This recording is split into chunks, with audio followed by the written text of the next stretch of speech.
Alors, bonjour à tous et bienvenue au premier événement de la série de conférences Boomers Brillants. Nous sommes très heureux d'avoir l'opportunité de passer l'après-midi avec vous.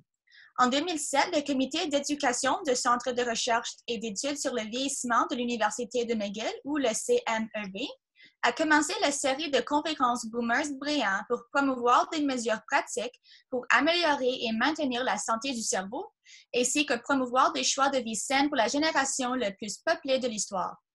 Le Comité d'éducation du CMEV a été créé en 1996. Les objectifs du comité sont identifier les besoins en matière de formation pour le personnel de soins de santé, les personnes âgées, les aidants naturels ainsi que le public en général, et développer des solutions qui permettent à répondre à certains de leurs besoins. Valoriser l'image du processus de vieillissement en luttant pour mettre à fin certains stéréotypes et mythes au sujet du vieillissement. Et finalement, diffuser de l'information au sujet de la recherche sur le vieillissement. Notre présentateur aujourd'hui, Laura Robb, est un conseiller en génétique qui travaille dans plusieurs aspects de la génétique médicale. Son implication au Centre de recherche et d'études sur le vieillissement de l'Université McGill concerne surtout les familles avec la maladie d'Alzheimer d'âge précoce. Ses intérêts en génétique incluant les services en milieu d'adultes, les questions éthiques et le développement de nouvelles pratiques en lien avec nouvelles technologies. Avant de continuer, nous voulons juste vous rappeler de couper le son de votre microphone sur le Zoom. Et si vous avez des questions, veuillez attendre à la fin de la conférence ou vous pouvez les taper dans la boîte de discussion sur Zoom. Si vos questions sont personnelles, veuillez envoyer un courriel qui se trouve dans la boîte de discussion et nous l'enverrons à Laura Robb. Maintenant, pour le moment que nous attendions tout, je vous présente Laura Robb avec Ma génétique, ma santé. Bon. Merci beaucoup. Vous m'entendez? Oui. Super, parfait. Donc, bienvenue à tous. Donc, je vais vous présenter sur la génétique, un peu la génétique 101 ce matin, ma génétique, ma santé. Mais avant de commencer, ce que je veux faire, c'est un petit quiz. Donc, c'est vraiment votre opinion, c'est pas vos connaissances, mais c'est votre opinion. Donc, je vais vous demander, juste si vous avez un petit papier tout prêt, de répondre à ces questions. Et on va discuter ça plus tard dans la présentation. Donc, essentiellement, c'est des questions sur s'il y avait des tests génétiques pour les prochaines indications, est-ce que vous considéreriez de procéder à ces tests? Donc, la première, c'est s'il y avait un test génétique pour les changements génétiques liés à vos origines ancestrales, est-ce que ça vous intéresse? Oui, non ou incertain. Donc, si vous avez, désolé de faire la surprise, mais si vous avez un crayon pour écrire ça, on peut le regarder. B, est-ce que vous ferez un test génétique pour des changements qui peuvent guider le choix et la dose de vos médicaments? C, est-ce que vous ferez un test génétique pour des changements indiquant que vous êtes porteur non atteinte d'une condition qui pourrait affecter vos enfants et vos petits-enfants? Comme j'ai dit, c'est juste votre opinion.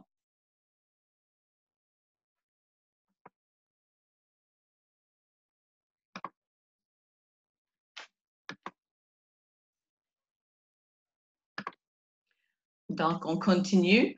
Pour le D, est-ce que vous ferez un test pour des changements génétiques indiquant votre risque de développer des conditions qui peuvent être traitées ou prévenues? Que ce soit un oui ou un non ou un incertain.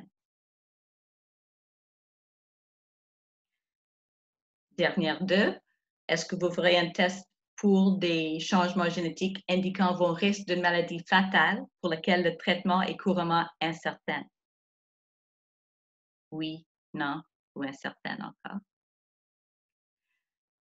Et finalement, est-ce que vous considérez un test pour des changements génétiques indiquant votre risque de développer une condition avec la perte de mémoire progressive pour laquelle aucun traitement n'est couramment disponible?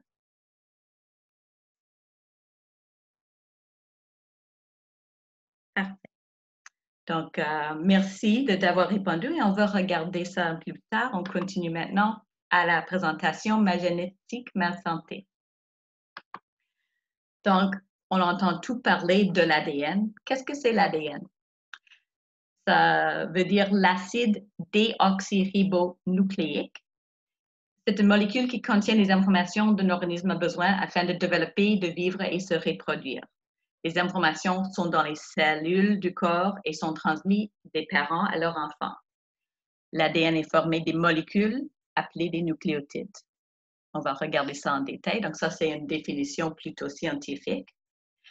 Ça, la prochaine, c'est une définition par un médecin chercheur qui s'appelle Francis Collins, qui est super impliqué avec le Human Genome Project aux États-Unis. Il travaille maintenant pour le NIH, National Health Institute aux États-Unis, et est généticienne. Il dit que l'ADN, c'est une œuvre historique, le récit du voyage de notre espace à travers le temps. C'est un livret d'instructions avec un plan remarquablement détaillé pour la construction de chaque cellule humaine.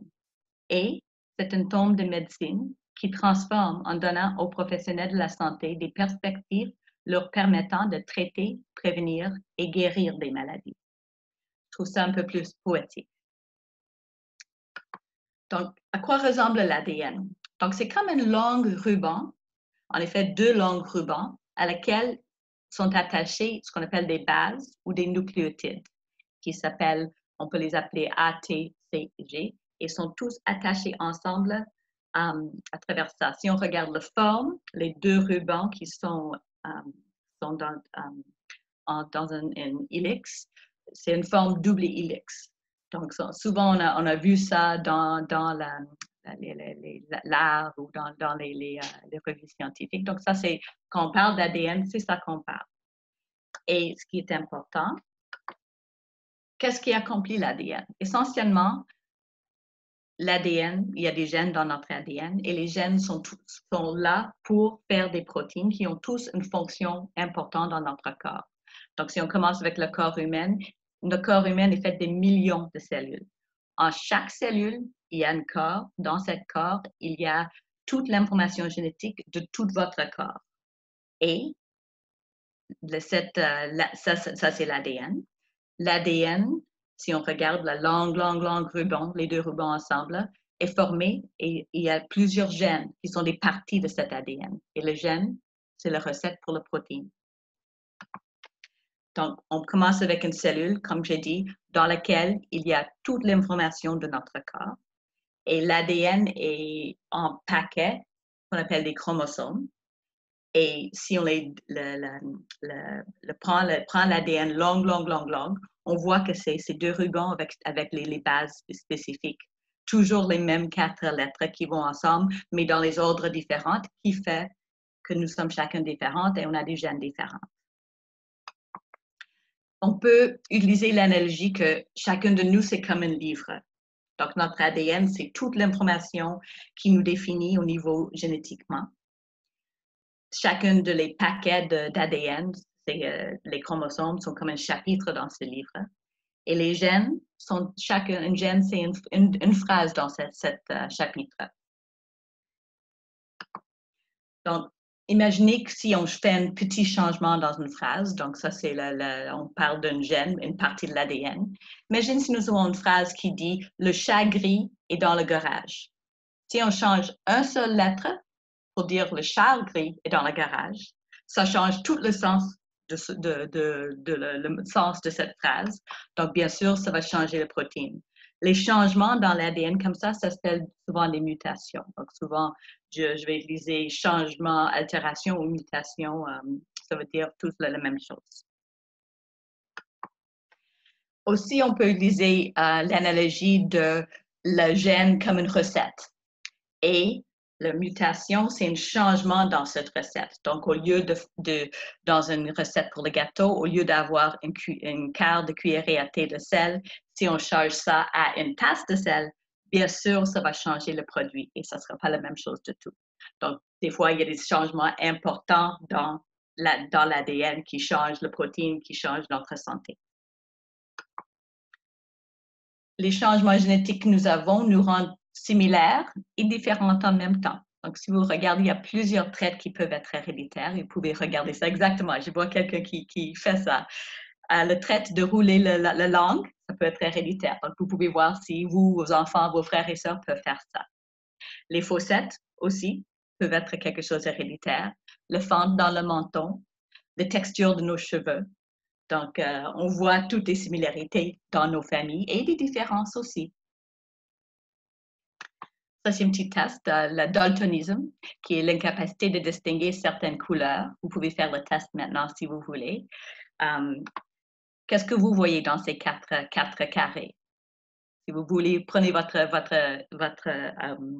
crayon encore et écrire ce que vous voyez dans chaque carré, ou si vous ne les voyez pas, je vais vous donner la réponse dans 5 secondes. Donc, il y a des lettres ou des chiffres dans chacune de ces boîtes. Donc, ce que vous devez voir, c'est ces chiffres ou cette lettre. Et si vous ne le voyez pas, c'est parce que vous avez une forme de daltonisme. Il y a beaucoup de monde dans la population qui ont le daltonisme et ça peut être héréditaire. Quelques exemples de maladies génétiques héréditaires, c'est par exemple la maladie de phénylkétonurie. Peut-être, je ne sais pas si vous avez entendu parler de ça. C'est une maladie qui cause un problème métabolique avec un enfant. Si on ne le traite pas à la naissance, l'enfant va développer un retard mental. Si on l'identifie à la naissance, on peut traiter l'enfant avec une diète spécifique et cet enfant ne va pas avoir le retard mental, va être capable d'évoluer et avoir une vie, avoir ses propres enfants. Donc, ça, c'est le petit carton que vous voyez près de le bébé. Ça, c'est un test qu'on fait à la naissance d'un bébé pour voir si l'enfant a cette condition pour être capable de traiter ça avant que ça devienne un problème. Le cancer de sein héréditaire. Je souligne à ce moment que le cancer de sein en général, la majorité des cancers de sein ne sont pas héréditaires. Mais de temps en temps, on voit une histoire familiale où il y a plusieurs femmes avec le cancer de sein ou des femmes qui présentent à des âges plus jeunes. Et ça nous fait penser, à ce moment, peut-être il y a une forme héréditaire. Et il y a des tests génétiques qu'on peut faire pour identifier des facteurs pour avertir les personnes. Au niveau de notre cœur, une condition très fréquente, c'est la cardiomyopathie hypertrophique. Dans bonne québécoise, souvent on a entendu parler dans le passé de cœur de bœuf. Nos grands-parents, donc le cœur devient plus grand et ça peut causer une insuffisance cardiaque. C'est très fréquent cette condition, c'est présent chez une personne sur 500 dans la population. Ce n'est pas tout le monde qui présente des symptômes très, très forts, mais ça peut causer des problèmes assez importants. L'hémophilie, ça c'est une forme des personnes qui ont des problèmes avec leurs plaquettes, donc problème de coagulation de sang, surtout des hommes. Donc ça c'est juste quelques exemples de maladies héréditaires. Voilà, ça c'est juste un petit carton qui est d'un couple, la reine et le roi qui est la reine dit, il y a une autre maladie héréditaire qui sont dans la famille royale. Votre grand-père était têtu, votre père était têtu et vous-même vous êtes têtu. C'est certain, des comportements peuvent être acquis ou appris ou peut-être génétiques. Quelles sont les raisons de réaliser un test génétique? Donc, bien sûr, si on est suivi pour quelque chose, ça peut nous aider à faire le diagnostic d'une condition chez nous, chez un enfant. Ça peut identifier des facteurs génétiques derrière une condition, parce que des fois, il y a des facteurs génétiques et peut-être dans les problèmes cardiaques, des facteurs de diète aussi. Ça peut prédire des fois, pas toujours, la sévérité de la condition. Ça peut, en certaines circonstances, aider, un test génétique peut aider à choisir la meilleure médication ou dose de médication pour une personne, basée sur son propre génétique, ce qu'on appelle médecin personnalisé. Des fois, ça peut être un dépistage où on peut trouver des facteurs génétiques qui peuvent augmenter notre risque d'une certaine condition. À ce moment, on peut être plus alerte, on peut faire de suivi ou dépistage pour cette condition.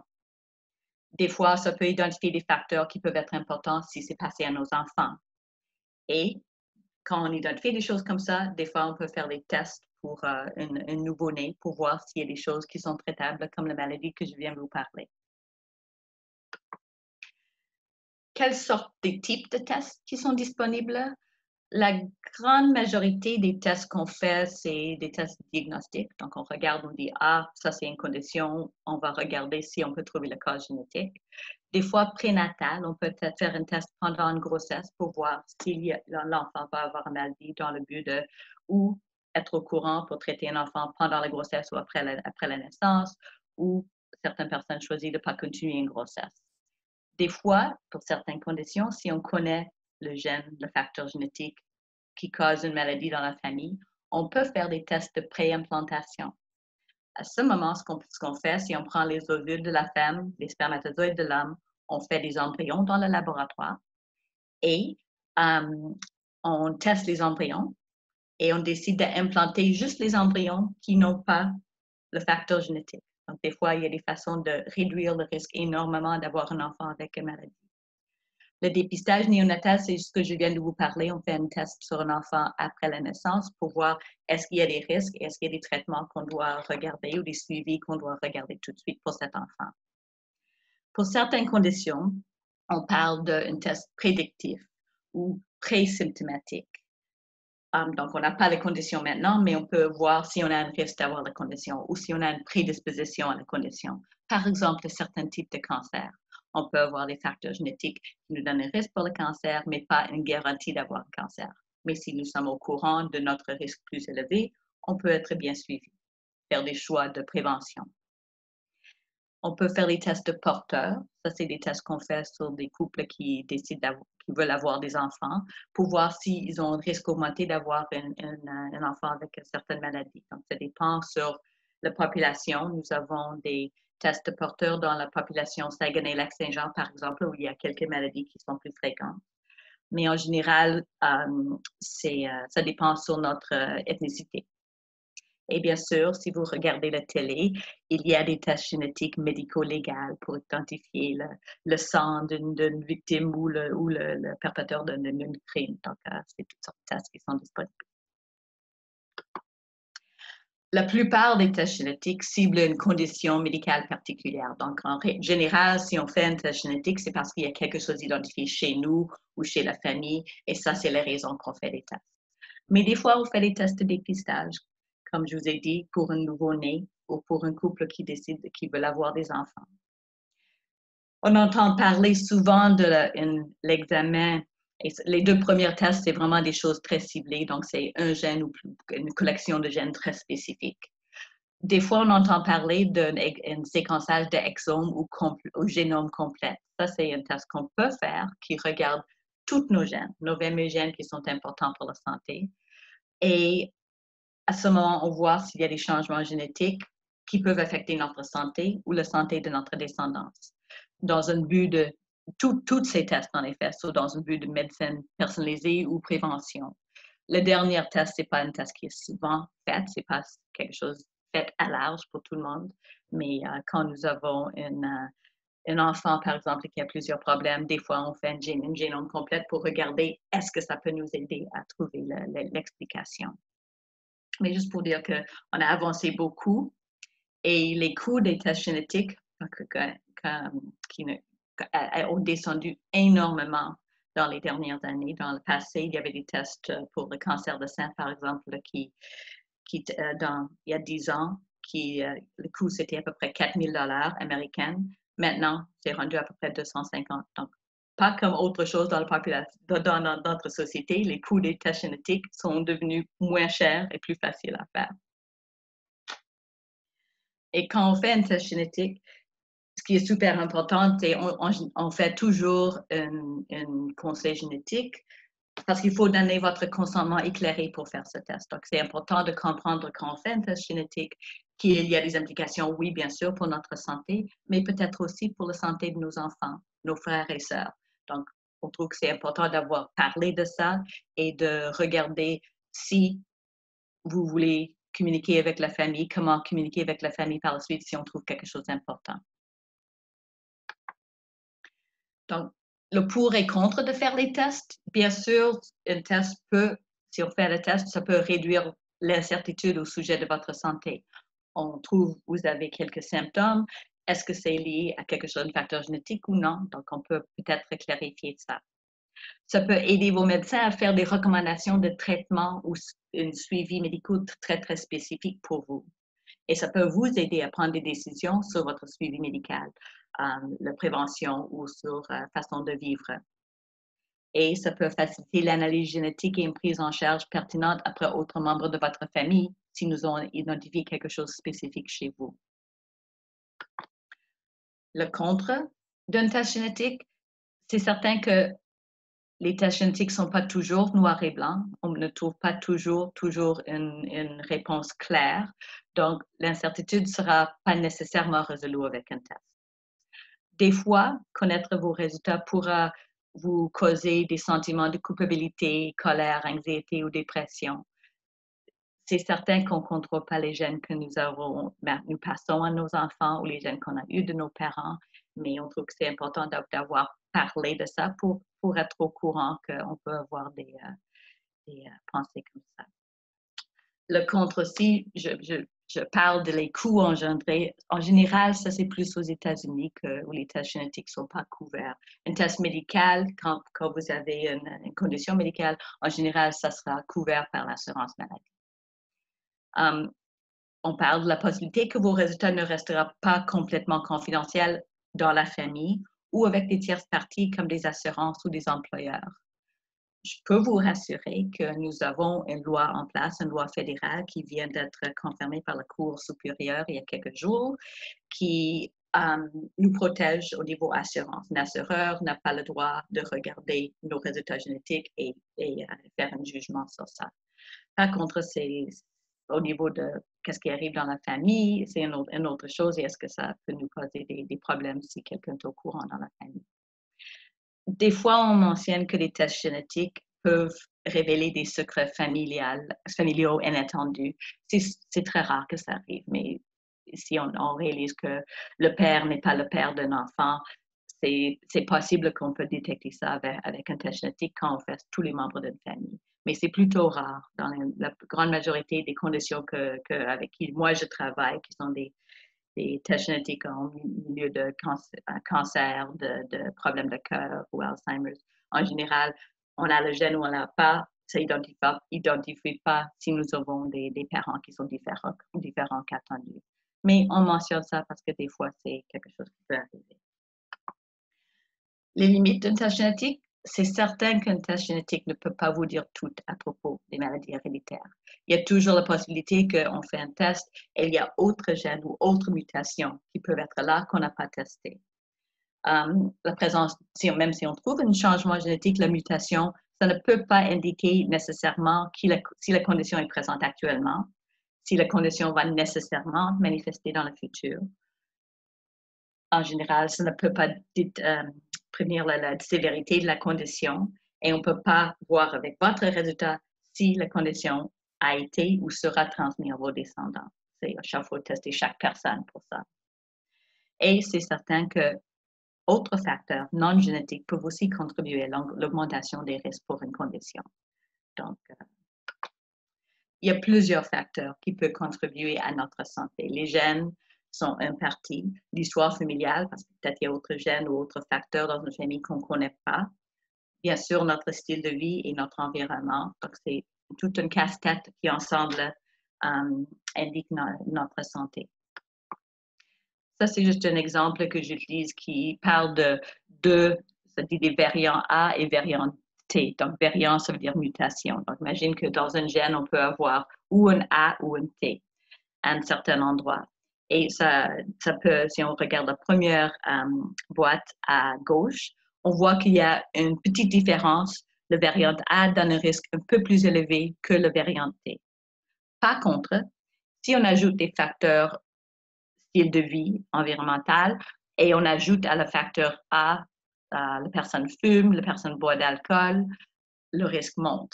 Et si pour le facteur T, on ajoute que la personne fait l'exercice et a une bonne diète, ça réduit son risque. Donc, similairement, on connaît toutes les personnes qui ont fumé toute leur vie et n'ont pas eu des problèmes. Et peut-être c'est un facteur génétique derrière ça. Si le facteur A qui donne un risque plus élevé, si on ajoute un exercice et bonne diète, ça peut réduire et donner le même risque qu'une personne avec l'autre variant qui fume et qui boit. Donc, juste pour dire qu'il y a autre chose que juste le facteur génétique qui peut influencer notre santé. Ça, c'est une autre façon d'expliquer les facteurs génétiques, donc les facteurs qui influencent notre santé. Donc, on peut parler de diète, polluants, l'âge, cigarette, la génétique, activité physique. Donc, souvent, la façon quand je dis ça, c'est que si on regarde les verres en bas, on ajoute des facteurs. Et bien sûr, quelques facteurs peuvent être génétiques, mais la génétique toute seule ne va pas nous indiquer si nous allons avoir une condition. Ça, c'est souvent une analogie que j'utilise pour la maladie d'Alzheimer. Oui, peut-être qu'il y a quelques facteurs génétiques, mais ce n'est pas ça toute seule qui va nécessairement indiquer notre risque. Souvent, ça, on parle d'autres facteurs. Et bien sûr, quand on parle de plusieurs facteurs, ça, c'est des facteurs qui sont modifiables. Une diète ou si on s'expose aux polluants, cigarettes, activité physique, ça, c'est toutes des choses modifiables. On ne peut pas changer, on ne peut pas modifier notre âge, malheureusement, ni notre génétique. Mais donc, je peux vous dire que ça, c'est une explication pour plusieurs conditions. C'est multifactoriel. Donc, ce n'est pas juste les facteurs génétiques, c'est bien d'autres choses. Pourquoi est-ce que votre histoire familiale est importante? Donc, ça, c'est juste un arbre généalogique. Et voilà, j'ai ajouté Archie parce que c'est plus récent que la dernière fois que j'ai fait cet arbre. Plusieurs types de conditions médicales peuvent être familiales. Et on a parlé de quelques-uns déjà, mais des troubles cardiaques, le diabète, l'hypertension, la maladie d'Alzheimer, l'asthme, le cancer, des troubles de coagulation, la dépression, l'arthrite, les allergies. C'est certain que ça, c'est des troubles de santé fréquents et que possiblement il y a des facteurs génétiques derrière ça. On ne connaît pas nécessairement tous les facteurs génétiques derrière ça, mais si on a une histoire familiale, on sait que notre risque est plus élevé que la population générale en raison de l'histoire familiale parce qu'il y a des facteurs génétiques probablement dans la famille. Les conditions plus rares qui sont vraiment fortement génétiques incluent la fibrose kystique, l'hémophilie ou l'anémie falciforme. Ça, c'est des choses qui, en général, ça peut être passé dans une famille clairement. Pour moi, les drapeaux rouges, quand je regarde l'histoire familiale, ou quand vous regardez votre histoire familiale, c'est si vous voyez qu'il y a plusieurs personnes dans la famille avec la même condition. Donc, s'il y a plusieurs personnes avec des problèmes des reins, peut-être ça veut dire qu'il y a un facteur génétique et ce serait important pour votre médecin de famille d'être au courant. Si on voit une manifestation d'une condition en âge plus jeune qu'attendu, des fois la cirrhose de foie dans la trentaine, ce n'est pas nécessairement normal. Peut-être la présence des conditions dans l'absence des facteurs de risque connus. Quelqu'un qui a un cancer de poumon, qui n'a jamais fumé, est-ce que ça veut dire qu'il y a peut-être une prédisposition pour le cancer? Des fois, la présentation de la condition chez le sexe généralement le moins affecté. Par exemple, si je vois un cancer de sein chez un homme, c'est plus important pour moi que si je vois un cancer de sein chez une femme, parce qu'il y a peut-être plus de probabilité qu'il y a des facteurs génétiques derrière ça. On parle de s'il y a une relation biologique proche entre les parents, donc la consanguinité. C'est certain que certaines maladies peuvent être, on peut avoir un risque plus élevé si nous avons eu des enfants avec notre cousin, par exemple. Ce n'est pas tellement élevé, mais ça peut être un peu plus élevé. Et des fois, il y a des maladies qui sont plus spécifiques à certaines ethnicités. Je vous ai parlé de les maladies dans la région Saguenay-Lac-Saint-Jean. Donc, si on vient d'une certaine région, on regarde pour ça. Si on vient de la région de Méditerranée, à ce moment, peut-être on va regarder pour autres maladies. Donc, toutes ces choses-là nous donnent une indication de s'il y a des risques d'une forme des maladies génétiques dans la famille. Quelle est l'utilité de réaliser l'histoire familiale? C'est un outil pour l'évaluation de risque. Ça peut guider une constatation génétique. Donc, moi, ça, c'est mon outil de travail. Je fais l'arbre génétique et je dis, ah, voilà, ça veut dire ça, ça veut dire ça.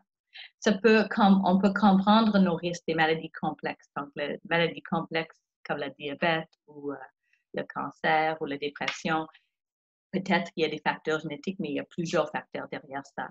Et ça peut nous emmener à faire une surveillance personnalisée. Si on sait qu'il y a une histoire familiale de cancer de l'intestin, peut-être on va être suivi de plus près. Si on prend les informations familiales, peut-être ça veut dire qu'il y a un risque partagé des maladies. Autres personnes dans la famille peuvent avoir la même chose. Et on peut avoir des recommandations partagées ou similaires pour la prévention ou surveillance. Donc, on peut communiquer ça dans la famille si autres personnes sont aussi à risque, comme nos enfants. ça donne un sens à la perspective de vivre avec la maladie. Peut-être ça nous donne une compréhension de la perception de risque. Si je vois quelqu'un avec une gène pour le cancer de sein, dépendant sur le gène elle-même, ça peut donner un risque plus élevé ou moyennement élevé et on peut comprendre ça mieux. Et ça peut nous donner une motivation au comportement préventif. Est-ce qu'il y a des médicaments à prendre pour des troubles de cœur? Est-ce qu'il y a des mammographies à faire? Est-ce qu'il y a des colonoscopies à faire? Et bien sûr, si on fait un arbre généalogique, ça peut promouvoir des connexions interpersonnelles dans votre famille pour mieux comprendre pour tout le monde. Donc, la question est là, est-ce que tout est génétique? Donc, Calvin donne cette réponse. Sa mère dit, vous avez frappé des roches dans la maison, qu'est-ce que vous faites? Pourquoi est-ce que vous faites quelque chose comme ça?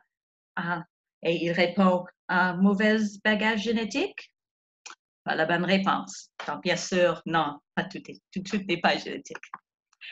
Donc, est-ce que la génétique, c'est une sorte de test génétique, c'est une sorte de façon de connaître votre avenir? Est-ce que ça vous lie à cet avenir sans question? Non, absolument.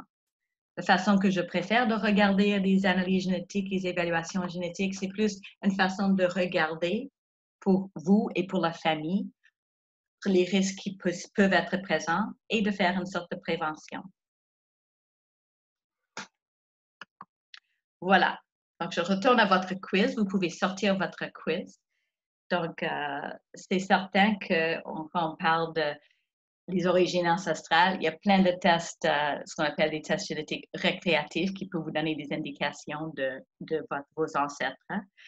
C'est plus ou moins utile. Ça peut être utile si nous sommes d'origine caucasienne. C'est peut-être plus utile que l'autre, mais des fois, des compagnies différentes peuvent vous donner des réponses très différentes aussi. Donc, il faut faire attention. C'est utile, mais c'est peut-être pas aussi noir et blanc qu'on pense. Les tests qu'on appelle pharmacogénétiques, ça, c'est des tests qu'on fait pour décider quel médicament ou quelle dose de médicament on peut utiliser. C'est pas utilisé pour tous les médicaments. C'est controversé. Des fois, c'est utile, des fois, c'est pas utile. Je crois que ça s'en vient. On va mieux comprendre ça avec le temps. Mais c'est certain que pour quelques médicaments, peut-être c'est utilisé maintenant. L'état de porteur, bien sûr, on fait plusieurs tests pour voir si un couple ont des risques plus élevés d'avoir un enfant. Donc, si on regarde des conditions qui peuvent être traitées ou prévenues, 2 études que j'ai regardées disent que 50% des personnes en Belgique et en Pays-Bas ont dit oui, ils aimeraient faire ça. Je ne sais pas ce que vous avez répondu. Des fois, il y a des personnes qui sont plus peur des tests génétiques, des fois, il y a des personnes qui veulent connaître tout. Nous sommes chacun différents et c'est un peu pour ça que je trouve que d'avoir un consentement éclairé, d'avoir toute l'information pour faire un test génétique, vous mettre en meilleure position de juger vous-même si c'est quelque chose que vous aimeriez faire ou non. La question, est-ce que vous ferez un test pour une condition fatale pour laquelle un traitement médical est couramment incertain? À peu près 34% des personnes dans un questionnaire aux États-Unis ont dit oui à ça. Je crois que ça, c'est personnel. Ça dépend sur qui nous sommes et quelle information on aimerait avoir. Quand on parle d'une condition avec une perte de mémoire progressive comme l'Alzheimer's pour laquelle aucun traitement n'est couramment disponible, aux États-Unis, il y a 48% des personnes qui ont dit oui, quand même, j'aimerais savoir ça. J'observe, j'ai déjà demandé ces questions à autres présentations que j'ai faites pour des portes ouvertes pour des personnes comme vous et aussi des étudiantes, que j'ai fait ça pour les étudiantes. Je vois que ça dépend sur où nous sommes rendus dans la vie. Peut-être à un certain âge, on veut savoir ces informations, mais peut-être plus jeune, c'est pas quelque chose qu'on veut savoir pour l'instant. Mais juste pour vous dire, il n'y a pas de bonne réponse. C'est pas la réponse, c'est vraiment vous-même et qui regarde ça et dit voilà, c'est quelque chose qui va m'intéresser ou non. Donc, ça c'est tout, la petite présentation sur la génétique. Je suis très contente à répondre à vos questions si vous avez des questions. Bon, merci beaucoup, Laura. Est-ce qu'il y a des personnes qui ont des questions?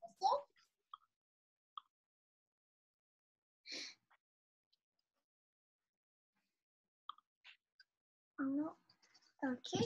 Alors, merci beaucoup, Laura, pour cette présentation fantastique. Les membres du comité d'éducation du CMEV vous remercient de vous tous inscrire aujourd'hui. Notre prochain événement est de notre nouveau programme d'exercice avec Juliana Guerrero le 16 juillet. Et la prochaine conférence s'appelle Telemedicine Today par Dr. Lorraine Mazzella Maiello le 22 juillet. Et le lien pour consulter tous nos prochains événements de la série de conférences Boomers Brillants sont dans la boîte de chat. Et j'espère de vous voir à le prochain événement. Merci beaucoup tout le monde.